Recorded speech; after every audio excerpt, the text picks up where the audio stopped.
முருகனுடைய இந்த மகாரதம் அதனுடைய பெருவீதியிலே சிரமமின்றி ஓடுவதற்கு நீங்கள் ஆவண செய்ய வேண்டும். வீதியிலே நிறுத்தப்பட்டிருக்கின்ற வாகனங்களை அதற்குரிய இடங்களிலே நிறுத்தி வைக்குமாறு உங்களை அன்பாக வேண்டுகின்றார்கள் ஆலயத்தினர். அன்பானவர்களே, முருகனுடைய திருவீதியிலே சிரமமின்றி ஊர்ந்து வருவதற்கு நீங்கள் அனைவரும் ஒத்துழைப்பு வழங்க வேண்டும்.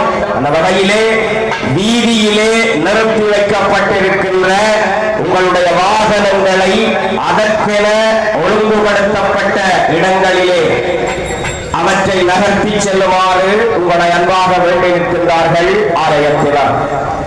முருகனுடைய சித்திர பெருந்தேரானது முகவுத்தர மகாரதம் இன்னும் சிறிது நேரத்திலே இப்பொழுது வீதிவலம் வர இருக்கின்றது.